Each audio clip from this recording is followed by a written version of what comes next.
serbisyo publiko at balita. Ito ang Radio Mindanao Networks. Higit-6 na dekada sa paglilingkod sa masang Pilipino. Sa Metro Manila, ito ang DZXL 558 Radyo Trabaho, ang inyong hanap buhay.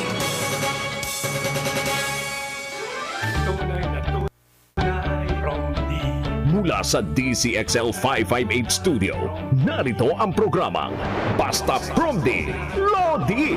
Maghahatid ng serbisyo publiko, mga storya at balita ng bawat probinsya. Basta Promdi, Lodi.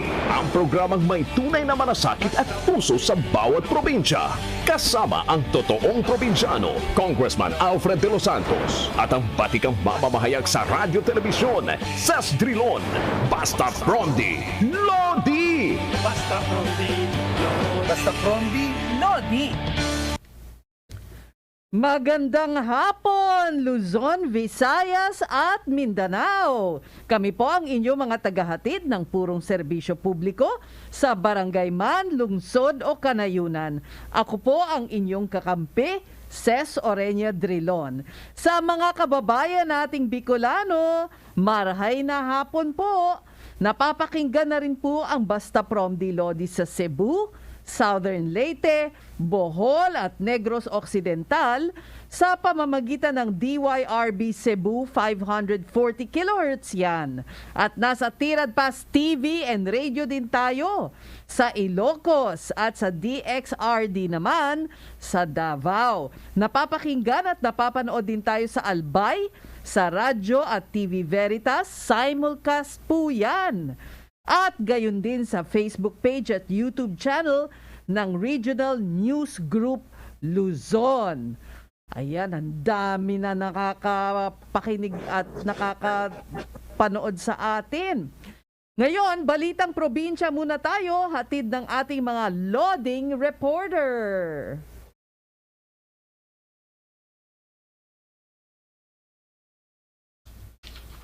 Okay, ang bahagi ito ay hatid sa inyo ng Top Asia Corporation, pioneer importer of particle boards, medium density boards, at melamine face chipboards. Proud partner of leading furniture contractors in the construction industry. Basta't the best laminated boards, dun ka sa subok na. Top Asia.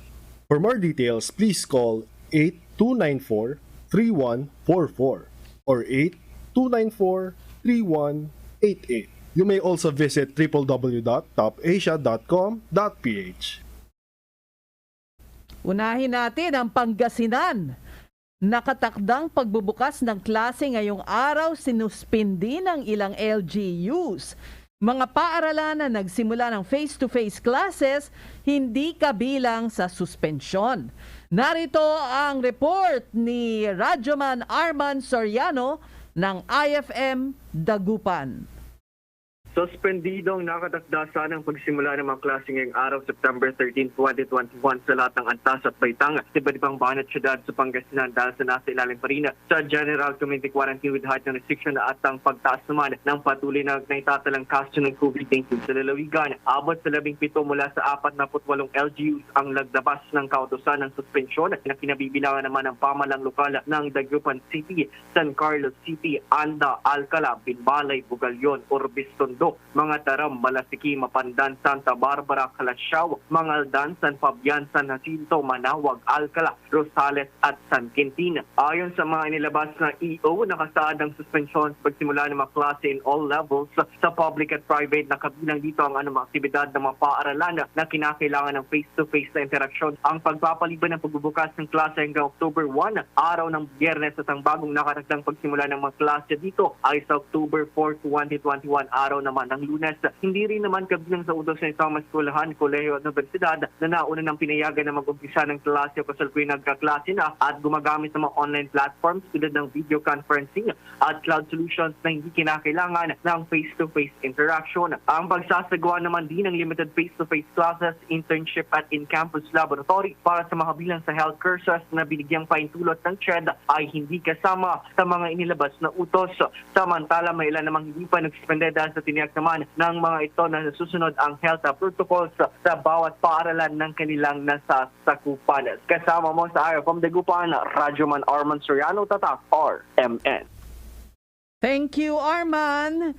Quarantine status ng Tuguegarao City ibinabana sa MECQ. Kaso ng COVID-19, ako good news, nakitaan ng pagbaba. Narito ang ulat ni Radyoman Jeronimo Dig ng IFM Kawayan.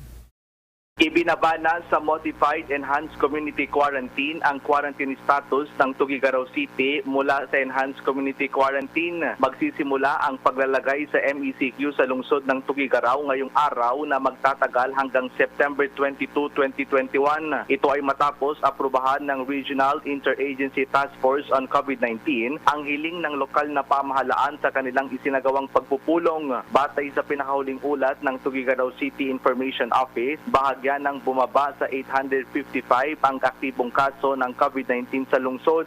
Muli namang nagpaalala ang lokal na pamahalaan sa mga residente na panatilihin ang pagsunod sa mga umiiral na health protocol. Kasama mo sa IFM Kawayan, Radyoman Jeronimo Dig, Tatak, RMN. Thank you, Jeronimo Dig, sa iyong ulat. Samantala sa Naga City naman, mataas na kaso ng COVID-19, ikinabahala ng lokal na pamahalaan.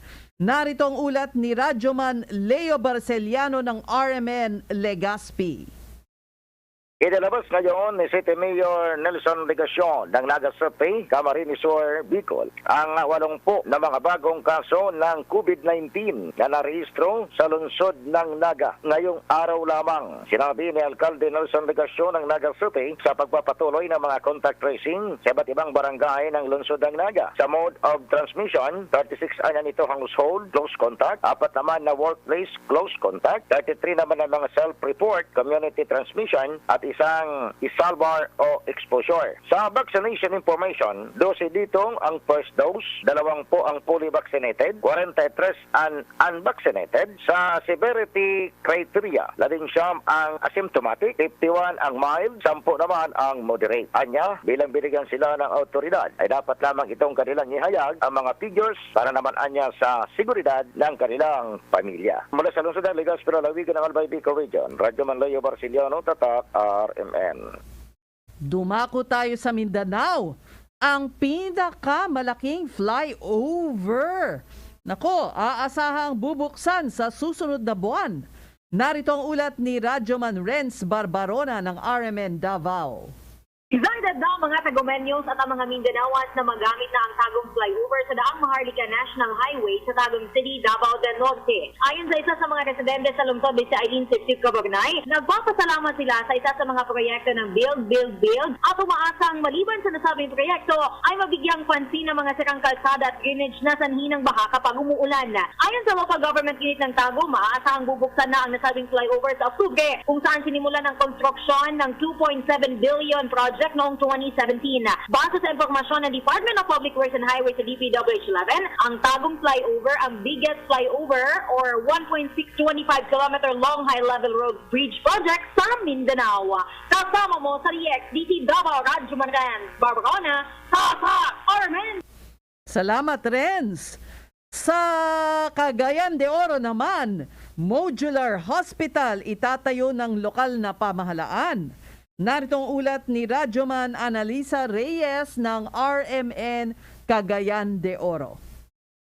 Plano ng lokal na pamahalaan ng Cagayan de Oro na maitayo ang modular hospital dito sa Cagayan de Oro para sa mga pasyente na nahawaan ng COVID-19. Kaya mahigpit ngayon ang koordinasyon ng lokal na pamahalaan at Department of Public Works and Highways para sa naturang plano. Ayon kay Mayor Oscar Moreno na pinagsisikapan ng syudad na mapabilis ang proseso sa pamamagitan ng tulong ni Aye Fernandez, ang consultant to the peace process ni Vaccine Czar Carlito Galvez Jr. Inihayag ni Mayor Moreno na posibleng itayo ang modular hospital sa loob ng Center for Emerging and Re-Emerging Infectious Diseases sa Barangay San Simon, Satellite Hospital sa Barangay Lumbia at J.R. Borja General Hospital. Isinagawa ang plano upang matugunan ang patuloy na pagtaas ng mga kaso ng COVID-19 sa Cagayan de Oro. Kasama mo sa DXCC RMN Cagayan de Oro, Radyoman Analiza Amontes Reyes, Tatak RMN. Ayan, at diyan ang kabuuan ng ating PROMD Patrol. Samantala, susunod, mekanikong nabangga ng truck, humihingi ng katarungan matapos na mapilay at hindi na maayos na makapagtrabaho. Susunod po yan sa pagbabalik ng Basta PROMD, Lodi. Ang totoong probinsyano, Congressman Alfred de los Santos at ang batikang mamamahayag sa radyo telebisyon, Ses Drilon, Basta PROMD, Lodi!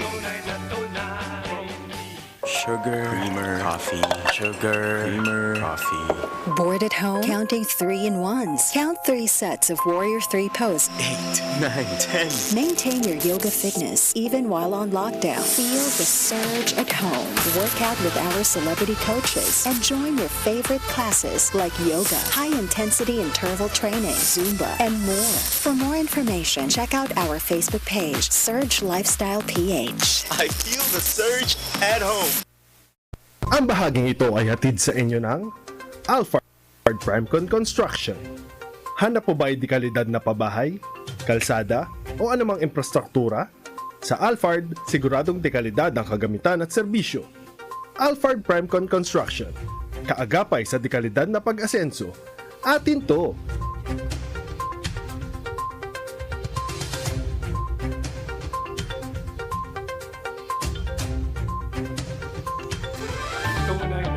Ang totoong probinsyano, Congressman Alfred de los Santos at ang batikang mamamahayag sa radyo telebisyon, Ses Drilon, Basta PROMD, Lodi! Kamakailan po ay nag-viral ang video ni Aldi o Zaldi Relano na palihim na kinukunan ng anak niyang si Aldi Jr. o si Junjun. Kita sa video na kumakain mag-isa si Mang Zaldi at sabi ni Junjun, hindi sumasabay sa kanila maghapunan ang kanyang papa. Yun pala ay ipinauubaya lang nito sa kanila ang ulam. Tumulo ang luha ni Junjun nang makita ang ama na nag-uulam na lamang ng bagoong at sibuyas. Sabi niya, maayos naman dati ang kanilang pamumuhay dahil dating OFW si Mang Zaldi.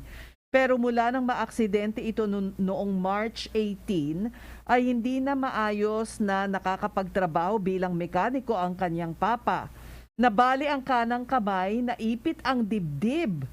Diyos ko, at na-dislocate ang balikat ni Mang Zaldi matapos na mabangga ng truck.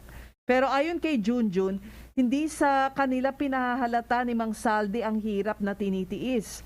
At dahil hirap na rin kumita ang kanyang ama, hindi na nakapag-enroll si Junjun sa napapasok pa naman sana sa kolehiyo ngayong taon. Sa katunayan, ipinangutang pa raw nila ang bayad sa pagpapa-ospital ni Mang Zaldi. Tignan nyo naman kung paano siya kumain. Medyo nakaano yung kanyang kaliwang kamay sa kanang kamay. Hiling nila ngayon ay mabigyan ng katarungan ang nangyari kay Mang Aldi. Kaugnay niyan po ay makakausap natin sa telepono si Mang Zaldi Relano. Magandang hapon po, Mang Zaldi. Mang Zaldi, naririnig niyo po kami. Ako po si Ses Drilon. Magandang hapon po. Mang Magandang hapon Zaldi. po, ma'am. Ayan. Kamusta po yung inyong kalusugan? Ito, ma'am, hindi po masyadong makakilos kasi nainda ko pa rin yung pilay ko po. Hindi ba kinailangan lagyan ng cast yung pilay mo o hindi ba kailangan gamitin? Hindi pa po yan kailangan lagyan ng cast o kung ano man para gumaling po yung pilay ninyo? Nalagyan na po ng bakal po, ma'am, yung huling operasyon ko. Opo. Ipinangutang nyo ba yung inyong ibinayad sa ospital po? Opo, ma'am. Yung lupa ng biyanan ko, naisalapog dahil sa akin, sa aking pagka-aksidente. Naging magkano po ba ang binayad nyo po sa ospital, Mang Zaldi? Umabot po, ma'am, ng 600 po sa ospital po. 600,000 po? Opo, Opo, sir. Opo, ma'am. Opo, okay. So ngayon po ay nasa bahay lang po kayo, hindi kayo nakakapagtrabaho, sir? Opo, dito lang po, nag-assist lang po ako dun sa kasama ko kasi pag hindi ko kumilos, wala lang talaga kaming kakainin po, ma'am. O, ang misis nyo po, Isang taon at kalahati yung binigay ng doktor sa akin para makabalik po ako sa trabaho. 1 taon at kalahati ang kailangan yung pagpahinga. Ganun po ba? Opo, ma'am, opo. Ang misis nyo po, nandyan, kapiling nyo. Opo, kapiling ko po mga asawa ng anak ko po. Opo. May trabaho po ba si misis? Meron po, ma'am, teacher po. Teacher. Teacher po yung asawa ko, ma'am. Okay. Mang Saldi, tama ba ang aming impormasyon na hindi umuusad yung kaso ninyo na sinampa doon sa nakabangga sa inyo? Tama po ba, sir? Opo, ma'am. Hindi po nangusad. Dapat po, ma'am, pangatlong hearing, dapat bigyan na nila ako ng certificate para iakyat po sa taas. Kaso lang wala pang nangyayari. Iakyat sa ang itaas po? Pinagtataka ko po, bakit po nakalaya po yung truck na nakabangga sa akin? Okay. Anong kumpanya po ang may-ari ng truck na nakabangga sa inyo? Anong pangalan? RGM Express Cargo po. Ano po ulit? Pakiulit. RGM. G as in girl? Jar. Jar po. Jar. RJM. Tama po ba? Opo. RJM, anong sumunod? RJM ano po? Cargo Express. Cargo Express. Okay. Ang may-ari po nito, napadala nyo ba ng abiso o ano? Alam po niya, ma'am, nakausap po sila sa personal. Ang sinasabi sa akin, wala daw siyang kasalanan sa nangyari sa akin. Sino po? Yung may-ari? Sabi ko, hindi ko naman sinasabing kasalanan niyo po, sir. Sabi ko, ang akin lang, bilang may-ari ng kampanya, mayroon kayo pang pananagutan sa nangyari sa akin, sabi ko.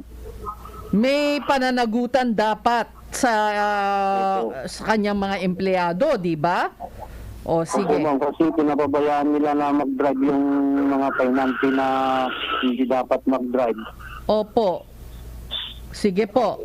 Kakausapin natin ngayon sa linya ng telepono si Jomar Eugenio, Barangay Secretary ng Barangay San Antonio. Tama po? Diyan sa Parañaque. Diyan po dinidinig ang kaso ninyo. Tama po, Mang Saldi? Opo, ma'am. Okay. Jomar? Yes, hello. Nakikinig, naririnig nyo ako. Si Ces Drilon po ito. Good afternoon po. Good afternoon. Okay, ano po ang nakaka-delay sa pagdinig ng kaso po ni Mang Saldi?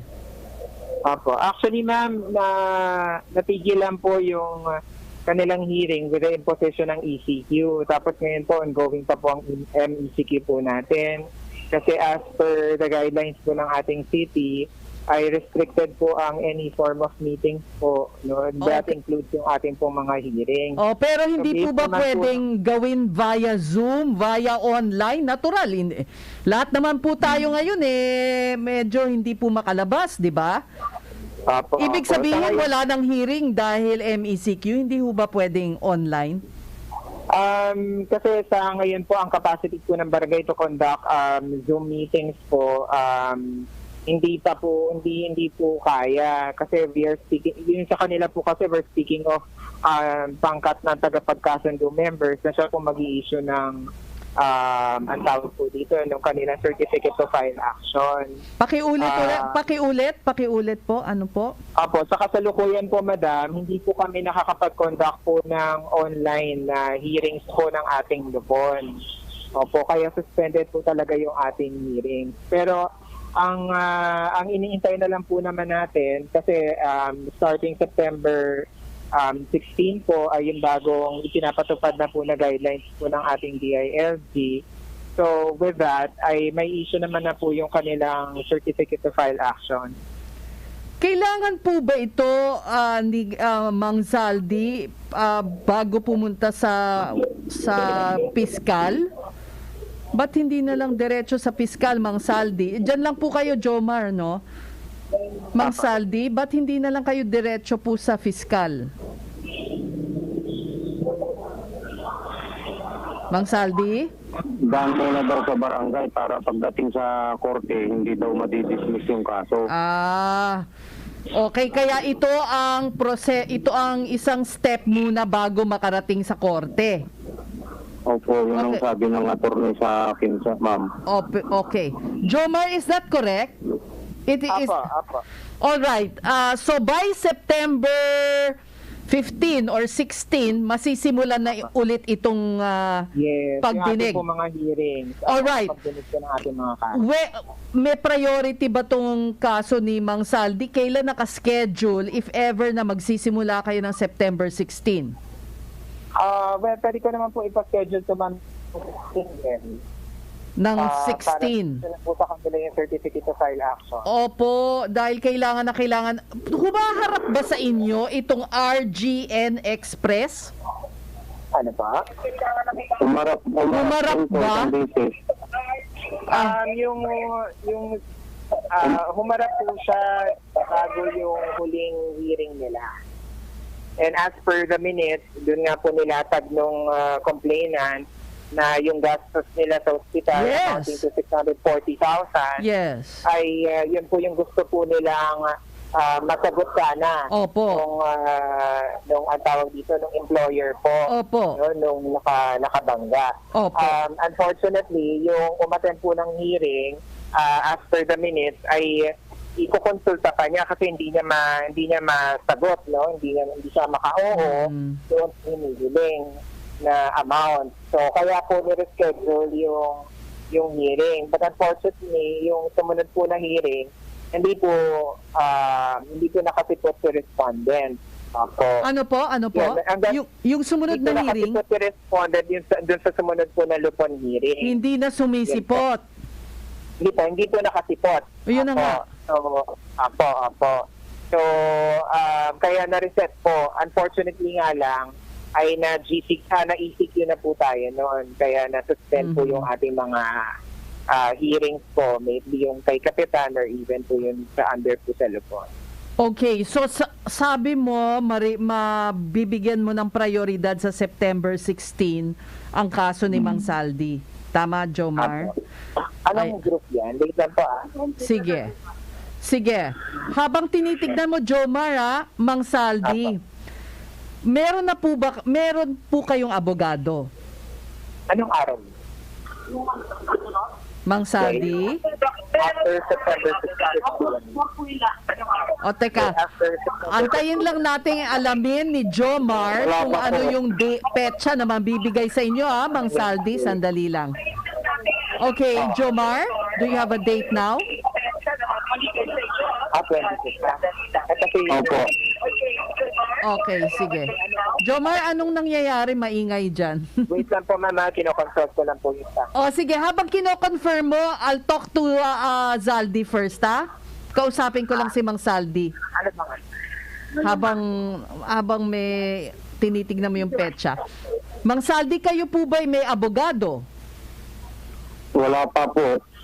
Okay. Nangangailangan po ba? Sa pausahan lang, ma'am, kung ano, kasi wala talaga kaming pangbayad. Oo, ganito po ang maaari naming maitulong sa inyo. Kami po'y dudulog sa PAO, sa Public Attorney's Office, para po sila ang tumulong sa inyong kaso. Libre naman po yun. Trabaho nila yan sa gobyerno na kayo'y tulungan. Pag hindi nyo, sa mga hindi kayang kumuha ng abogado. So, hahanapin po namin muna kung sino doon ang pwede nating kausapin po. Diyan lang muna kayo, O Jomar, meron ka ng petsa? Nawala si Jomar. Jomar? Hello? There. Yes, ma'am. Okay. Sorry po. May hawak po kasi sa kaso po nila ay yung Wednesday group po namin. So, ang schedule po ay sa 22 pa, madam. 22 pa, ang tagal naman. Pero hindi na yan mauurong, Hindi na po. Okay. Meron bang, kasi sabi mo, hindi sumipot yung respondent nung isang hearing. Ilang, Apo. kung hindi sumipot sa araw na to, anong mangyayari? Anong penalty? Well, ano po kasi yan, ma'am? Sa amin kasi sa Lupon, Opo. siyempre, ang parati po naming goal naman din talaga is for them to arrive at an amicable Opo. settlement. No? Opo. So, yun po yung in-exhaust ng effort ng barangay, yung kanilang makakaya para mapagkasundo. Pero sa nangyari po kasi yan, na during the mediation process pa lang for 2 consecutive meetings, hindi umappear. Umappear po siya during the first lupon. Oo. Yung second hearing, hindi siya umappear. So itong third, kapag hindi pa po siya umappear, pwede na po sila talagang bigyan ng certificate of file action. Okay. That is the most that the barangay can do. Yan lang, hanggang dyan lang. Hindi ba Opo, pwedeng opo. i-compel yung yung may-ari ng kumpanya? Kasi syempre, dapat responsibilidad niya to kahit hindi siya mismo nakabangga, kumpanya niya yun Hindi ba? Opo. Ito bang RGN, ang address nito dyan ba sa Parañaque? O dahil si Mang Saldi lang ang itiga dyan? Kasi ma'am, yung kinasuhan po nila, direkta po dun sa tao Dun sa driver. Ay si Mr. Regino Meridiano. Who is Yan po yung kanilang kinasuhan. Opo. Siya yung driver. Siya po yung nireklamo nila. Oo nga, siya ba may-ari ng kumpanya o driver? Siya po yung may-ari ng truck. Dapat naman talagang siya. So, yan po. Talagang dapat Hindi naman po siya. kasi dineclare na company yung kanilang nirereklamo. Parang gano'n na rin kasi hindi ba ang kumpanya naman merong insurance naman yan sa mga sasakyan nila? Apo. Yan ba nahingi na ninyo dun sa kumpanya, sa may-ari ng kumpanya? Ano po ma'am, kasi ang technically po kasi kapag si complainant ang irereklamo po niya ay si kumpanya, technically hindi po siya jurisdiction na ng barangay Pwede na po silang mag-direct filing. Kasi ang pwede lang pong i-resolve ng barangay ay yung person-to-person po na kaso. Pero sabi nyo, siya naman ang may-ari ng kumpanya. Actually, based po dun sa complaints nila. Oo. Based po dun sa complaints nila. Kasi, personally, hindi po namin alam kung sino talaga yung may-ari. So, pinag-file na nila at malamang po ito ay, ito yung based sa kanilang knowledge. So, kaya ito po yung sinampahan ng kaso.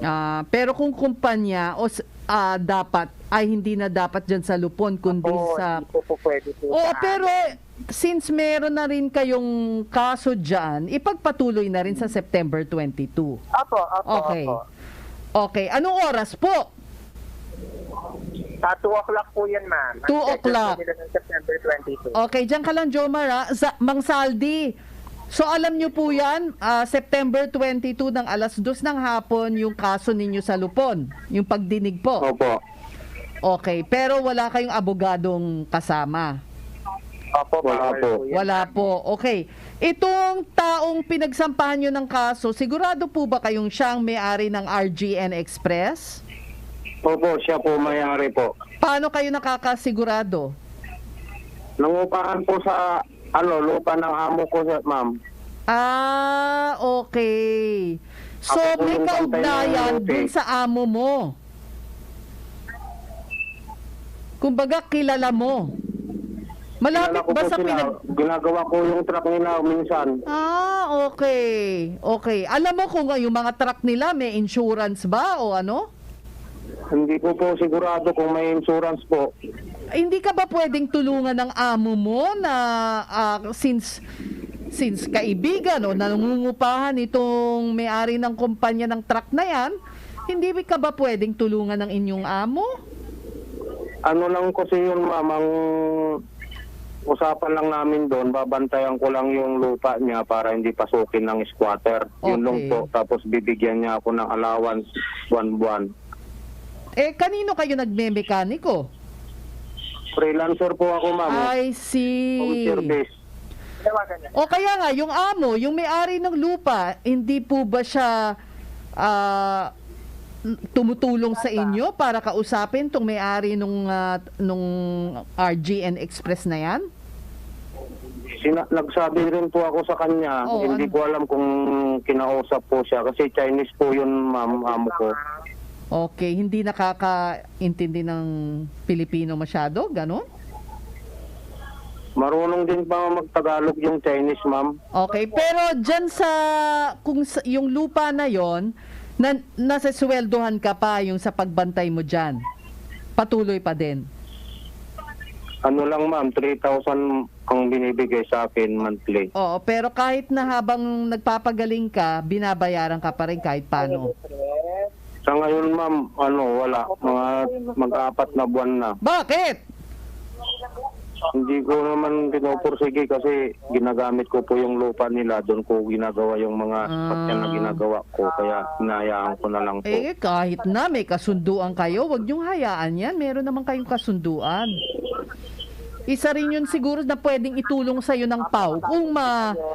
Kung kukunin nila yung kaso mo, sisikapin natin na ano. O, Jomar, so basta tuloy na ng 22 ng 2 p.m. ha? Yes, ma'am. Yes, O, sige. Punta na lang po to, sir. O, sige. Maraming salamat, Jomar, ha? Apa. Thank you. Okay, sige. Mang Saldi, nandyan ba kasama mo yung anak na si Junjun? Andito po, katabi ko po. O, pwedeng makausap? Pwede po, ma'am. Oo, Junjun. Junjun. Hello po. Oh, Junjun, mula nung pinost mo sa Facebook, may mga maraming tulong bang dumating para sa inyong pamilya? Opo, madami pong nagbigay po ng tulong. Lalo na po sa GCash po. Okay. Pero sana magamit, paubos na ba o may natitira pa o paano? Ma'am, sabat ako po. Yung GCash ko po, hindi po nakakatanggap ng ng malaking pera kasi nag-limit na po. Ay, wow! So umabot ka na sa 50,000 limit. Opo, 50,000 po. Doon na lang. Ganun ba? Gamitin mo ang GCash ng tatay mo or wala ka bang kapatid? Wala. Bukas kami ng bago, ganun din, ma'am. Hindi. Bakit? Pinadelete na lang yung nandun sa post yung number. Nagbukas kayo ng bank account? O sa GCash po. Kaya ko lang hindi rin makatanggap. Hindi ko alam kung anong problema. Yung kapitbahay namin, parehas lang kasi yung pangalan ginamit nyo. Baka ganon. Anyway, Junjun, ano ba ang kailangang tulong bukod dyan sa... Siyempre, yung pang-araw-araw nyong pangailang, kailangan nyo ng abogado. Opo. Oo. Ano pa? Ma'am, yung nangyari sa amin, kasi ang pangbuhay na taladala itong problema sa akin. Oo nga. Ano pa sana ang plano mo, Junjun, na kuning kurso? Ano po? PSIT po. IT. O baka naman merong gustong magmagandang loob na magbigay ng scholarship sa'yo. Magaling ka bang estudyante? Ha? Ikaw ba'y masipag mag-aral? Tama lang po. Ngayon po, tapos na po ako ng grade 12. Ang tinapos ko po is ID rin po sa CSS po. Ang kinuha ko po kasi is TVL. Yun po. So, wala ka bang makuhang trabaho dito sa mga skills na meron ka na? Kasi nakatapos ka na rin naman ng grade 12. Trinay ko po freelance din po sa internet. Yung internet jobs, online jobs. Oo. Pero hopefully po wala pong Ilan ba kayo magkakapatid, Junjun? Dalawa lang po kami. Ilan kayo magkakapatid? Dalawa po. Dalawa. Sana mapakita natin ulit yung video no nung ama mo na kumakain. Ilarawan mo nga sa amin kung gaanong kasipag at gaano ang pagsasakripisyo ng inyong ama sa inyong pamilya. Ganito po kasi yun, ma'am. Mm-hmm. Nung gabing po yun, madalas ko po kasi napapansin si Papa na bumabangon. Tapos, sinahayaan ko lang po kasi sa tingin ko po magkakape lang, ganun po. Tapos, nung bumaba po ako, nakita ko po siyang kumakain. Ang ulam niya po, sibuyas sa bagoong. Tapos nun po, doon po ako naluha kasi hindi ko naman po akalain na ganun yung ginagawa niya para sa amin. Kasi yung tanghalian po namin, yun na rin po yung hapunan namin sa sobrang tipid po. Yung 100 po, yung 100, 2 ulam na po yun. So, ayun. Hindi ko na rin po alam kung anong gagawin ko. Kaya naisipan ko pong i-post yun at humihingi po kami ng tulong. Kaso siguro Junjun, marami pang gustong tumulong sa inyo. Hindi ka na makatanggap ng tulong. Paano ba yan? Hindi ka ba pwedeng kumuha ng bagong SIM card? O iisa lang ang telepono? I-verify pa po kasi yun. Oo nga, yung GCash, ano? Opo. Paano ba ang paraan? Alam ko po, 7 days pa po siya bago mag-verify. Sige. Ganito ang gagawin natin. Sa September 22, sa hearing ng ama mo sa Lupon, tatawagan namin kayo ulit para malaman kung ano yung September 23. Kasi, di ba, hearing nung 22. At para ma-announce mo din yung bagong GCash mo. Pwede siguro, di ba? Opo. Oo. O kaya minsan kailangan yata palipasin mo lang yung ilang araw para makatanggap ulit ng pera, ganun ba? Opo, 1 buwan po. 1 buwan pa. O kumuha ka ng isa pang GCash malamang. Ano? Tapos ito pa ang aming gagawin para sa iyong ama na makikipag-ugnayan kami sa PAW para matulungan kayo sa inyong kaso. At ito naman ang aking apela dito sa may-ari ng RGN Express. Makonsensya naman po kayo. Kasi kayo, ang kumpanya nyo, ang truck nyo, ang siyang nakapinsala dito sa kabuhayan ni Mang Saldi. And dapat, kayo ang umako nitong responsibilidad na to, di ba? So, yan ang mga maaari naming pwedeng gawin para sa'yo, Junjun, ha? Opo. Sige. Maraming pong salamat. Oo, wala pa kaming nagagawa kaya huwag ka magpasalamat. Mang Zaldi.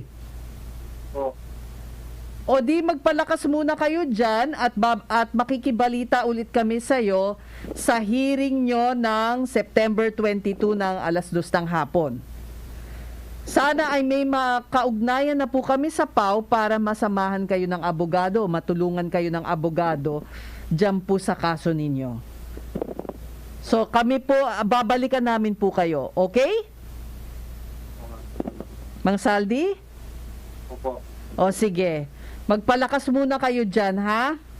Salamat, Junjun, at salamat, Mang Saldi, ha? Opo.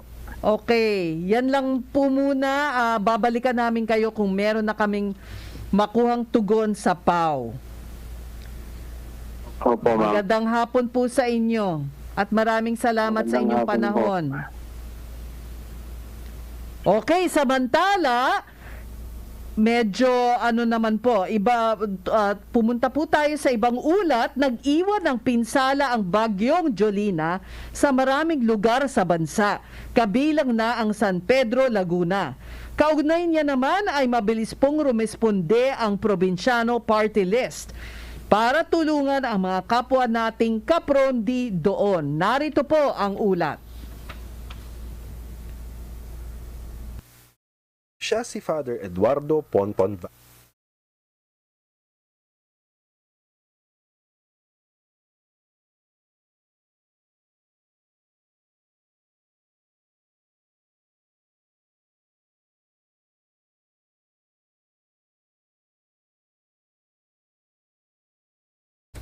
Okay, intayin natin yung ulat. Nasaan ang ulat galing San Pedro? Nawala. Isa ang pamilya ni Gladys Montanya sa mga binaha sa pananalasa kamakailan ng bagyong Julina. Umiiyak siyang ikinuwento ang sinapit nila sa kasagsagan ng bagyo. Hanggang dito po yung tubig. Inabot po siya talaga as in. Pati nga po yung tulay na bato, inabot na rin eh. Kaya po kami napupunta naman dito. Wala na po lahat ng ano namin. Lahat po ng gamit namin galing na po rito sa evacuation. Pati po damit namin, lahat. Dito na po. Kumot, lahat po, dito na galing. Sabi ni Gladys, ikalawang pagkakataon na ito na nasalanta sila ng baha. Una na ay nang manalasa ang bagyong Ulysses noong 2019. Inabot kami ng baha, tapos tumagilid yung bahay namin. Tapos yung bahay namin, kalahati na yung tubig. Kaya sumakay kami ng balsa papunta rito. Basang-basa kami noon, wala kaming damit. Wala lahat. Wala nga, ano ako eh. Tapos nung pumunta kami dito na ako inabot ng panganganak. Sa kabila nito, ni minsan hindi siya nawalan ng pag-asa sa buhay. Lumalaban ako sa buhay para ma-provide ko yung pangangailangan nila kasi may pangarap ako sa mga anak ko na makapagtapos ng pag-aaral para may mabago naman yung landas nila, hindi yung ganito lang din katulad sa aming mag-asawa. Party list. Nakita po namin yung sitwasyon dito, agad-agaran, sabi ko po sa grupo natin. Nitong nakaraang Sabado ay agad nagdala ng relief packs ang Probinsyano Party List sa pangungunan ni Congressman Alfred de los Santos kasama si Konsehal Aaron Katakis para abutan ng tulong ang halos 150 evacuees mula Landayan, San Pedro, Laguna. Binigyan din ng tsokolate at candy ang mga bata para naman mapasaya sila. Nagpapasalamat po kami sa Ang Probinsyano Party List sa tulong na binigay nila sa mga evacuees. At malaking tulong po ito para sa kanilang mga pangangailangan. Nagpapasalamat po ako sa tulong na binigay ng Ang Probinsyano Party List. Malaking bagay po talaga sa amin yun.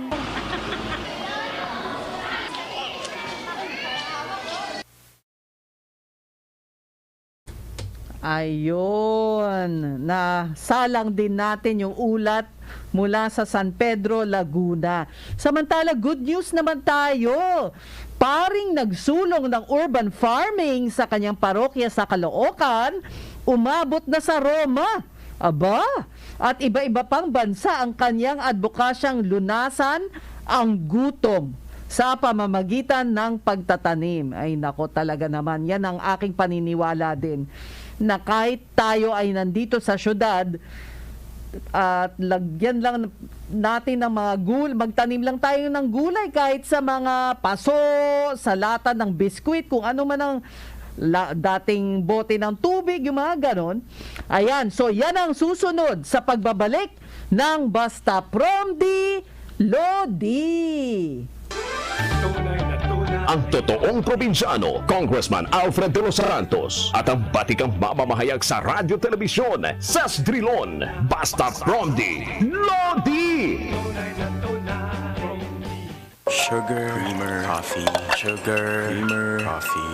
Bored at home? Counting 3-in-1s. Count 3 sets of Warrior 3 Post. 8, 9, 10. Maintain your yoga fitness even while on lockdown. Feel the surge at home. Work out with our celebrity coaches and join your favorite classes like yoga, high-intensity interval training, Zumba, and more. For more information, check out our Facebook page, Surge Lifestyle PH. I feel the surge at home. Ang programang ito ay hatid sa inyo ng Macapa Corporation, isa sa mga nangunguna sa industriya ng construction at nakilala dahil sa dekalidad ng mga proyekto nito tulad ng paggawa ng mga tulay, kalsada, dike at marami pang iba. Simula 2001, ang Macapa Corporation ay katuwang nyo sa pagpanday ng inyong bisyon at pangangailangan.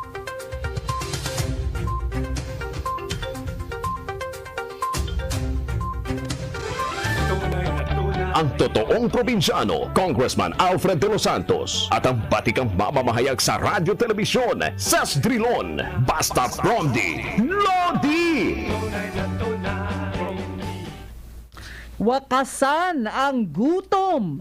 Ito ang adbokasyang isinusulong ng isang pari sa Caloocan City na inumpisahan bago pa magkapandemya. Nagsimula sa urban gardening, ngayon ay sikat na maging sa ibang bansa ang isinusulong na community farming ni Father Eduardo Ponpon Vasquez Jr. Narito ang report. Siya si Father Eduardo Ponpon Vasquez Jr., tubong Ligmanan, Camarines Sur. Mula sa pagkabata ay nakahiligan na talaga niya ang pagtatanim. Pangarap sana niya maging veterinaryo, pero nagbago ito nang pumasok siya sa seminaryo. Pumasok ako sa seminaryo, na-attract ako dahil doon sa seminaryo sa Cotabato City ay may babuyan, tapos may palayan, at talagang pinapa-experience kami doon na magtanim ng palay. Then bago ako na-assign dito sa Caloocan City ay naging director ako ng Galilee Farm doon sa North Cotabato. 9 hectares yun na founded by a French missionary na kasama rin namin. At yun ay talagang organic farm. So with the help of the Agricultural Training Institute, marami akong natutunan, yung paggawa ng mga organic fertilizers.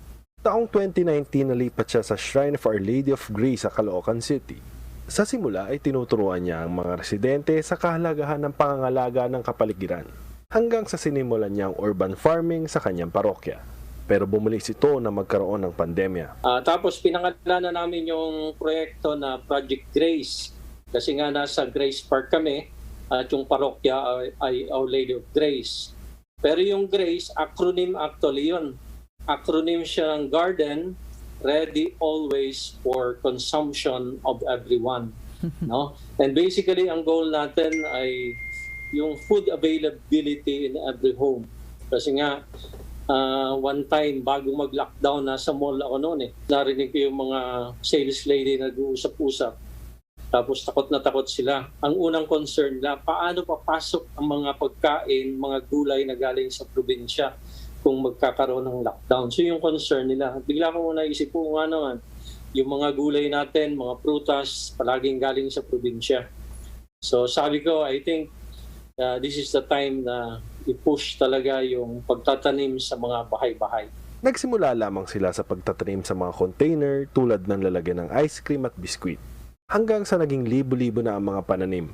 At nasimulan nila ang aquaponic at hydroponic farming. Klase ng pagtatanim po namin, yung tinatawag na hydroponics at yung aquaponics. No? So yung aquaponics using ang pupo naman ng mga tilapia, dahil may nag-donate po dito na aquaponics facility, 2 po yun. At using yung pupo, di ba may motor yan, doon lumalaki po sa ibabaw po ng parang fish pond na yun. Doon po lumalaki po yung halaman. No? At ang nutrients nanggagaling po doon sa pupo ng isda.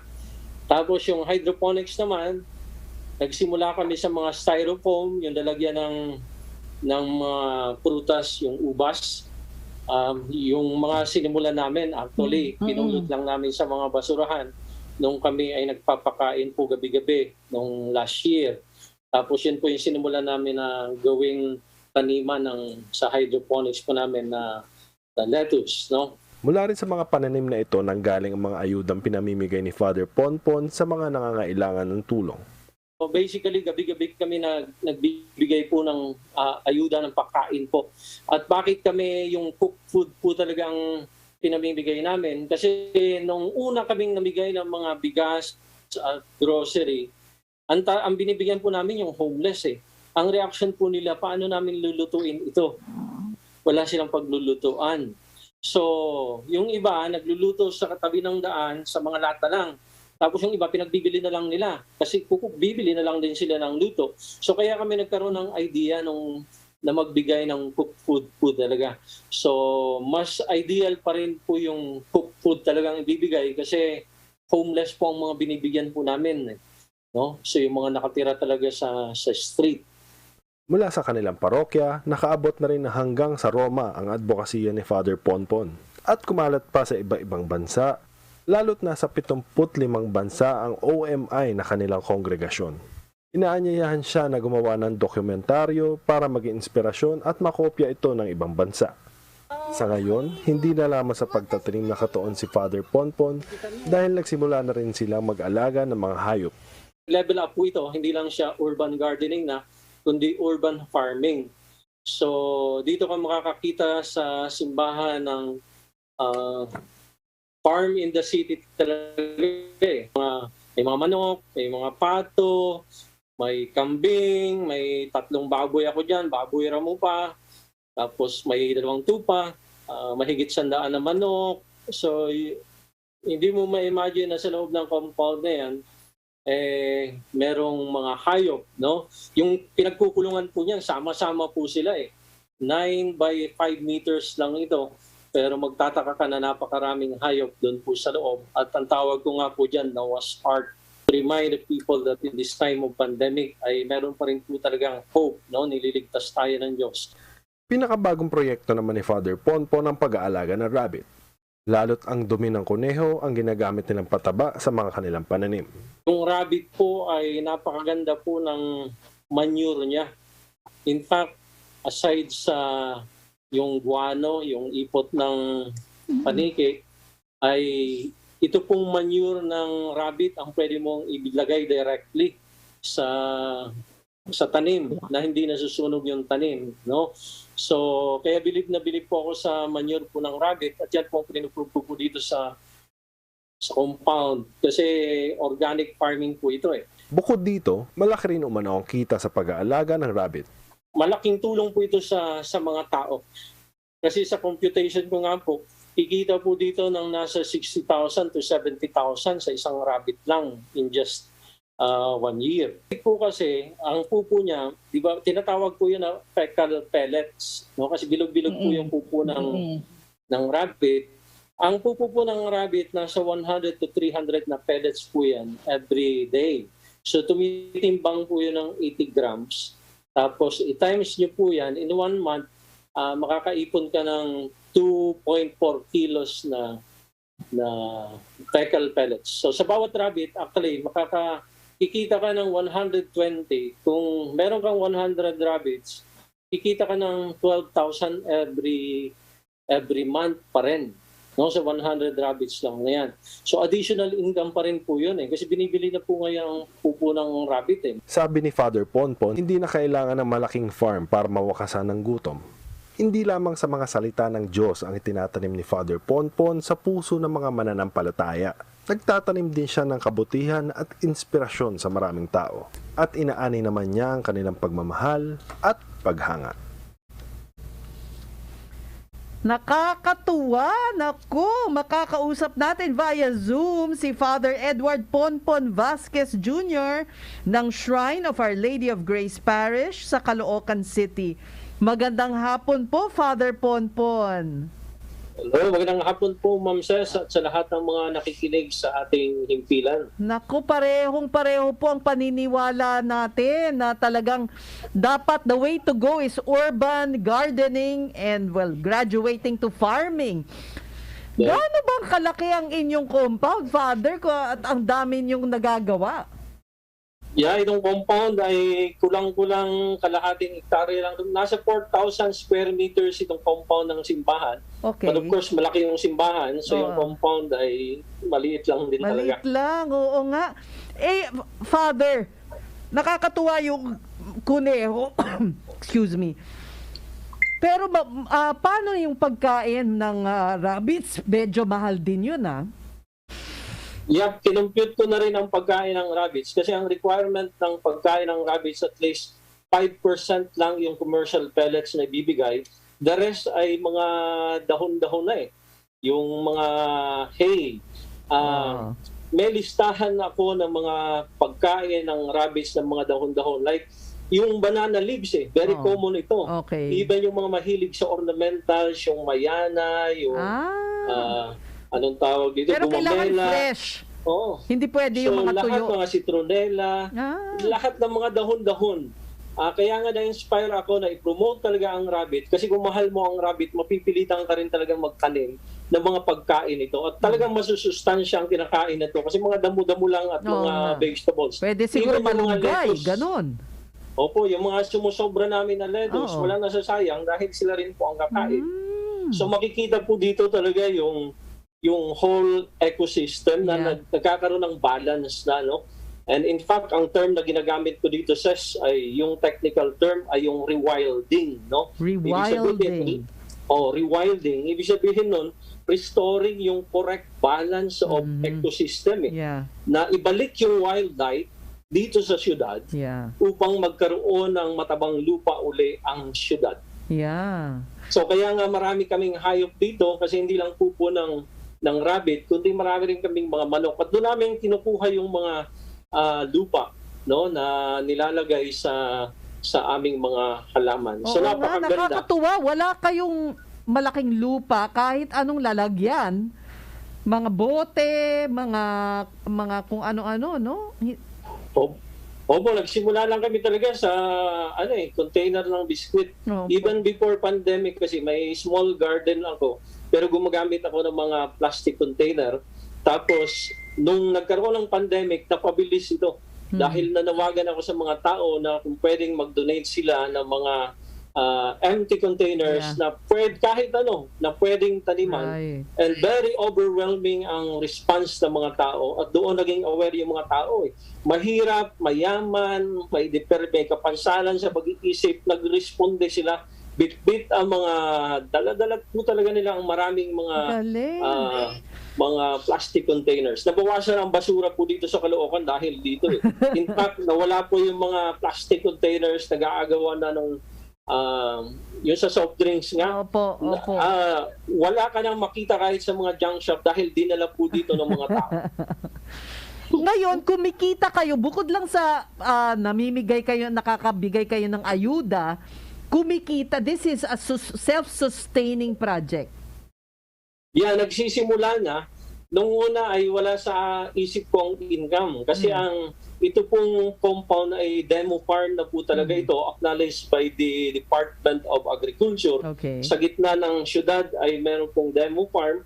At ang goal ko po talaga ay encourage lang ang mga tao na magtanim para magkaroon ng available na pagkain sa mga tahanan. Kasi ang imagination ko po ng lockdown parang yung sa Tacloban dahil sa Yolanda na kahit meron kang pera, wala ka namang mabiling pagkain. So ang nasa isip ko, ang pinaka-income namin ay yung magkaroon ng available na pagkain sa mga tahanan. But you're now on that phase na para kumita na. To be sustaining, Opo. Kasi in fact, meron kaming i-convert na rooftop dahil nga familiar na ako sa pagtubo ng mga lettuce po ito. Ang pinakamahinang ani po ng lettuce ay 30 grams Pero sa isang sa isang tanim. Pero aabot po ito ng 100 to 120 grams bawat po isa. No? So ang magiging income ko po dun sa taas sa rooftop namin na nasa 20 meters by 5 meters, sa computation namin ay sa 30 grams, more than 50,000 a month na po yun Pero, sa yun sa farm price. Pero kung market price po, kasi ang 300 to 350 pesos po yung computation namin ng farm price ng lettuce. Aabot po ng ng 500,000 doon sa taas pag na-maximize talaga namin. Per month? No? Per month? Per month po. Wow! So, ganun po kalaki. Tapos, bago lang po, Ma'am Ses. Basta may market kayo, Father. Kasi mahirap malantahan ng litsugas, Opo, nandito kami malapit sa monumento. So, ang dami pong mga commercial na po dito So, pwede kaming mag-direct. Tapos, ano ba yung sasabihin ko? Sorry, na-interrupt kita. Nawala yung aking sasabihin. Okay, sige, change. Baka maalala ko mamaya. Ay, pero baka napaka-importante no. Nasabi nyo kasi yung 50 50,000. Okay. Ang computation kasi namin 300 to 350. Sa Divisoria kasi umaabot na yung 1 kilo ng lettuce ay 300 to 350. Sa Divisoria po 'yon. Lately, bago lang po ito itong nakaraang buwan, sa Nueva Ecija ay 800 pesos ang kilo ng lettuce na ito. Tapos dito, umaabot po ng 500. Hindi ko na factor po yan na umaabot sa ganun kamahal ang lettuce. So sabi ko, mas malaki pa pala. So hindi ko na nga ine-aim pa yung mas malaki doon. Kahit na mag-income ako ng 200,000, 300,000 kalahati, malaking bagay na po yun. Kasi, at saka malaking bagay na rin na napapatunayan nyo na posibleng gawin. Yun yung Opo. Kailangan makita ng tao na, uy, kaya pala. Di ba po? Opo. In fact, ako po ang na-inspire sa mga reaction po nila Kasi akala nila nanggagaling lang ng Baguio po ang mga lettuce na ito. Pag pinagmamasdan ko po sila na nasa taas po kasi ako, nakikita ko yung mga tao na po, pasok po sa gate, makikita ko yung reaction ng mga mukha, tapos nakatingin po talaga doon sa mga tanim, sa mga sili, sa mga rabbit, na para bang mababali na yung kanilang leeg dahil talagang titig na titig doon sa mga halaman na nakikita nila. At hindi sila makapaniwala na yung mga lettuce ay nasa styrofoam lang at mga nakabitin po doon sa bote po ng soft drinks, no? Oo nga, kasi vertical garden po talaga ito Aside sa container garden, yung container na yan, vertical, kasi ang idea po ay parang sinampay. Pag masama ang panahon, pwede mong ipasok kasi nakasabit lang So, very good. Po ito. Ang galing nyo po, Father. Pasensya na kasi wala nang oras. Opo. Oo, pero babalikan namin kayo kasi nakaka-inspire. I'm sure maraming gustong mangopya ng inyong ginagawa. And sana nga dumami ang ganito. Kasi iba ang lasa ng bagong pitas na gulay at yung organic pa, walang chemical. Ayan. Nakakatuwa, Father, kasi parte ng storya nyo, pumasok kayo sa seminaryo dahil may farm. Opo. Pinagtagpi ng Diyos. Oo nga. Marami pong salamat, Father Ponpon. Maraming salamat din po. Marami. At sana mabisita namin kayo dyan sa inyong urban farm. Anytime po. God bless po. Thank you po. Magandang hapon po sa inyo. Nako, yun lang meron tayong nakakatuwang storya sa buhay ni Father Ponpon na talagang natutulungan niya ang komunidad, tapos meron tayong medyo malungkot yung nangyari kay Mang Saldi. Pero sana ay makatulong tayo kay Mang Saldi sa mga susunod na araw ibibigay po namin yung GCash ng kanyang anak. At kung gusto nyong tumulong ng kahit anong halaga, pwede po. Ayan. So dyan po nagtatapos ang isa na namang araw ng aming paglilingkod sa ating mga kababayan. Basta't isyong Promdi, ako po ang inyong kakampi, Ces Orenia Drilon. Hanggang bukas, maraming salamat, Pilipinas. Ang totoo, basta Promdi, Lodi! Abangan ang susunod na talakayan sa programang Tunay na May Malasakit at Puso sa mga Probinsyano. Kasamang totoong probinsyano, Congressman Alfred de los Santos at ang batikang mamamahayag sa radyo telebisyon, Ces Drilon, dito sa DZXL 558. Radyo Trabaho, basta Promdi, Lodi! Basta Promdi, Lodi! Basta Promdi, Lodi!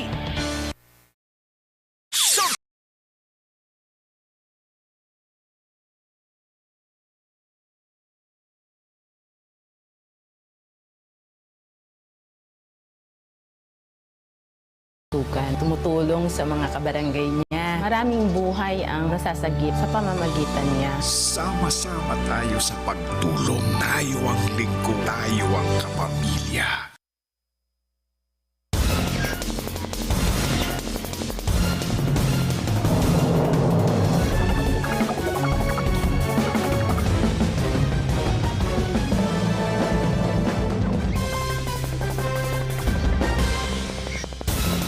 Magandang gabi, Pilipinas. Kami ang mga patrol ng Pilipino. Nagbabalita at naglilingkod sa inyo saan man sa mundo. Sa ulo ng mga nagbabagang balita. Kaso ng COVID-19 sa Pilipinas, tumataas ng 14% kada linggo ayon sa Octa Research Group. 30,000 cases sa isang araw, posible umano sa katapusan ng Setyembre. Iisang COVID-19 alert level ipatutupad sa lahat ng lungsod sa Metro Manila. Ayon sa DILG, pinal na panuntunan iaanunsyo bukas. Mga palayan at gulayan sa Batanes, pinangangambahang labis na napinsala dahil sa bagyong Kiko. Ibang lugar, putol ang linya ng komunikasyon. Senator Richard Gordon may buweltang banat kay Pangulong Duterte. Vice President Leni Robredo kinwestiyon ang pagbili ng supply mula sa Pharmally dahil questionable umano ang record ng mga opisyal nito. Aspiring fashion designer na tinaguri ang dahon queen ng Romblon, bida sa social media. At ang probinsyano star John Arcilla, Best Actor sa 78th Venice International Film Festival para sa pelikulang On the Job, The Missing 8.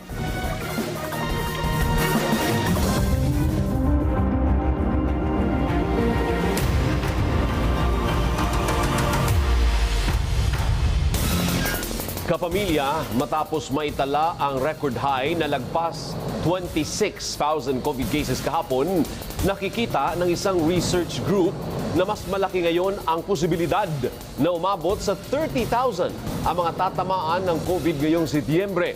Kaya para kay dating Pandemic Task Force Advisor Dr. Tony Liazzon, hindi ito ang tamang oras para mag-eksperimento at magluwag ng quarantine restrictions. Nagpapatrol, Michael Delizo. Ngayong linggo, matao at unti-unting nagbabalik sigla ang negosyo sa Baclaran, Parañaque. Kagustuhang kumita ang inaalala ng ilan kahit pa may banta ng Delta variant. Hindi po kami natatakot. Kung tatamaan talaga. Kailangan namin maghanap buhay eh. Wala po kaming pangkain, wala po kaming pambayad ng bahay, lahat ng pangangailangan namin. Natakot naman. Pero wala, kailangan lumabas. Yung mga kailangan bilhin. Kahapon, muling nabasag ang record sa pinakamataas na COVID cases sa bansa na umabot sa higit 26,300. Sa datos ng DOH, higit 9,000 nito ay galing sa NCR. All-time high din kahapon ang mga kaso sa Calabarzon, Central Luzon, Western Visayas at Bicol Region. Dahil sa paglobo ng mga kaso, nasa 77% na ang paggamit ng mga kama sa ICU sa NCR, pero maraming ospital na ang nagdeklara ng full capacity at hindi na kayang tumanggap ng bagong pasyente. Naniniwala si dating Pandemic Task Force Advisor Dr. Tony Liazzon na nasa critical risk level na ang COVID-19 sa Pilipinas. Ang definition ng high risk ay more than 70. Ang critical ay above 85. Pero yan ay delayed ang pagre-report. Yan ay critical na yan.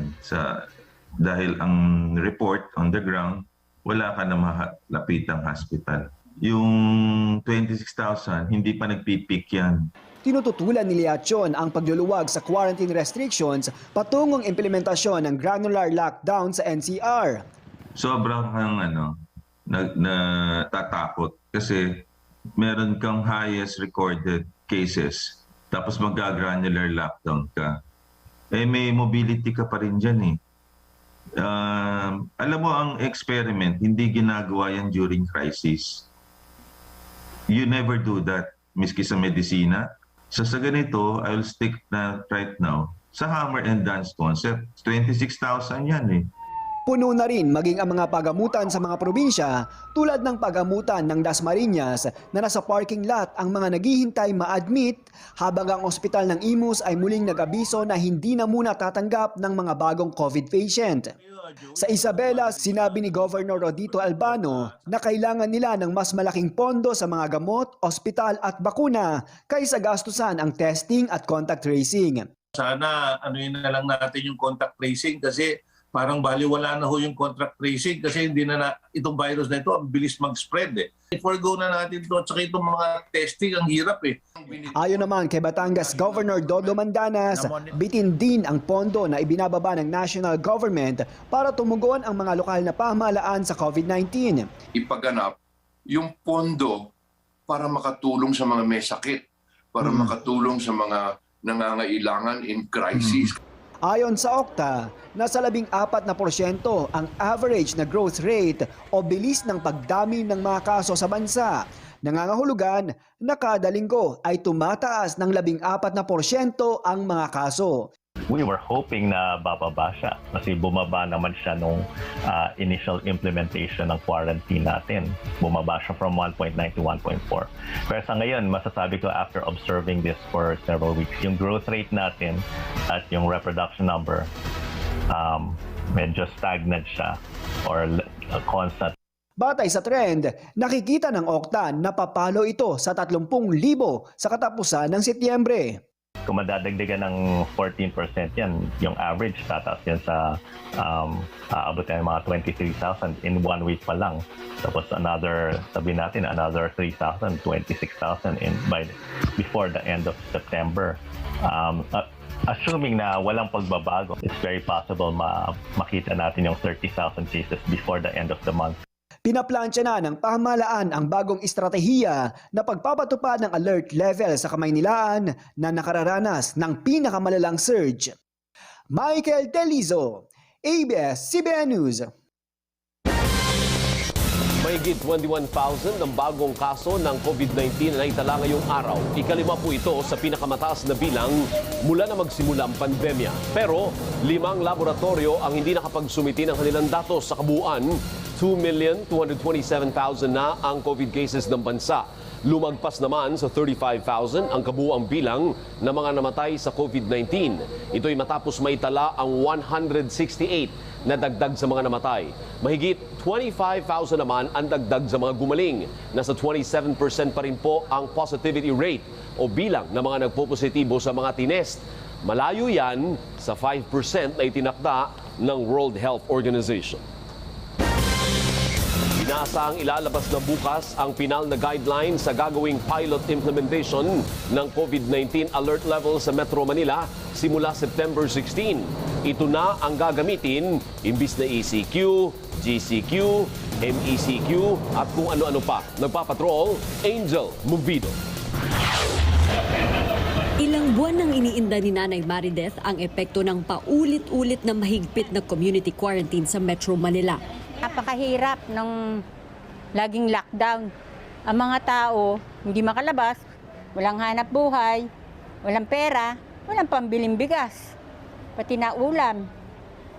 Malaking bagay yun kung bubuksan na nila lahat. Si Tatay Willie, bukod sa humina na ang pamamasada, hindi rin pa nakakauwi sa kanyang pamilya. Ang inaano ko lang yung pagbibiyahe kung luluwag. Diba, pupunta ako Bulacan, luluwag ba yan? Kasi sa lockdown na yan, nagmula nung lockdown din ako nakauwi sa bahay namin sa Bulacan. Sa inisyal na anunsyo ng DILG, simula September 16, babaguhin na ang mga community quarantine sa Metro Manila at gagawing COVID-19 alert levels 1 to 5. Ayon sa DILG, nakadepende rin sa alert level ang mga industriyang papayagang magbukas at kung ilan ang kapasidad. Ang mangyayari lang po niyan na again sa pagdetermine ng datos sa level po yan ng syudad at sa level po ng probinsya. So kung gusto nating sabihin ng NCR, ang NCR actually may mga syudad na alert level 4, may mga syudad na alert level 3. Pero for purposes of this pilot, nagkaisa po yung mga mayor ng NCR na isang alert level lamang sila. Hindi na po natin gagamitin yung terminolohiya. Pero ang babanggitin ko lang naka-divide into 2 levels ang pagdedeklara ng ating kumbaga pwede pa ring lockdown or walang lockdown, ano? Yung total lockdown, ito yung alert level 5, ano? Sa ating lengguwahe, yung dating lengguwahe, ito po yung ating ECQ, no? Pero total lockdown po ito na talagang wala pong lalabas na kababayan natin. Ang magdidesisyon po niyan yung ating IATF, exclusive to them and last resort po. Then meron tayong isang portion na tinatawag nating walang lockdown. Ito na po yung alert level 1, 2, 3, 4. Kasi po ang pagla-lockdown natin hindi na po malakihan. Kasi whether we like it or not, paano kung magkaroon ng mga bagong variant na naman? Mahirap talaga ganitong buhay, no? Kaya nga kami naman ay sumusunod lamang kami sa tamang proseso na hindi naman po pwede magkanya-kanya. Kinakailangan lamang na magkasalita rito ang IATF. Nilinaw din ni Densing na mananatili ang pagpapatupad ng granular lockdowns ng bawat LGU sa tuwing kailanganin. Bukod pa ito sa idedeklarang alert level na manggagaling sa DOH. Hindi na tayo magdedeklara ng pangmalawakang lockdown, region-wide or province-wide, kung di ilalagay na natin sa mga maliliit na area or iskinita. At tama po kayo, ang magdedeklara po dyan yung ating mga local chief executives, governors, and mayors. No?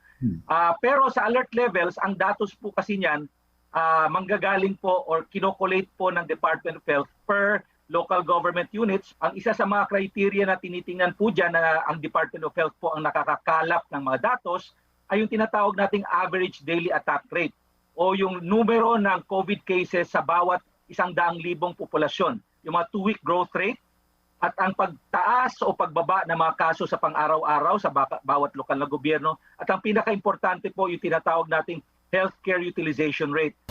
Umaasa sina Marideth at Willie sa magandang pakinabang sa bagong quarantine system. Gusto ko yun. Kasi ang laki ng epekto sa amin ng lockdown. Mga tao ayaw lumabas, natatakot.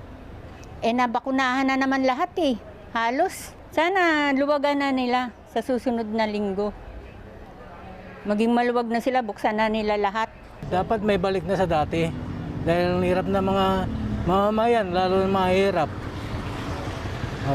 Katulad ngayon, sasabi na extend na naman ng lockdown. Lalong maghihirap na naman ang mga mahirap na katulad namin. Basehan rin ng mga panuntunan sa COVID-19 alert levels ang 3 C sa mga industriya o establishmento na itinuturing na may mataas na tsansa ng transmission ng virus. Mga lugar na may close contact, crowding at close spaces. Bukas nakatakdang isa publiko ang pinal na guidelines pagdating sa COVID-19 alert levels. Angel Movido, ABS-CBN News. Pinaalalahanan ni Vice President Leni Robredo si Secretary Harry Roque na wala siyang karapatang mambastos kung hindi siya sang-ayon sa posisyon ng iba. Kaugnay ito sa paninigaw ni Roque sa grupo ng mga doktor na nakuna ng video. Nagpapatrol, Jasmine Romero. No one in government wants a single life lost. Matapos lumabas ang video ni Secretary Harry Roque na sinisigawan ng grupo ng mga doktor na umaapila ng lockdown para mapigil ang pagdami ng mga kaso ng COVID-19, humingi siya ng pasensya sa kanila. Kinukumpirma ko po na tayo po ay naging emosyonal at pasensya naman po kayo, tao lamang.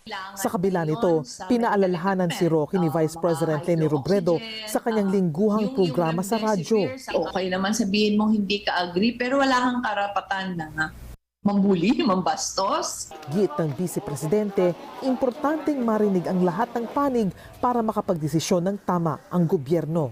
And yung mga doktor na nandun, yung kanilang panawagan ay nire-represent nila yung sektor nila Kasi sila nangangalaga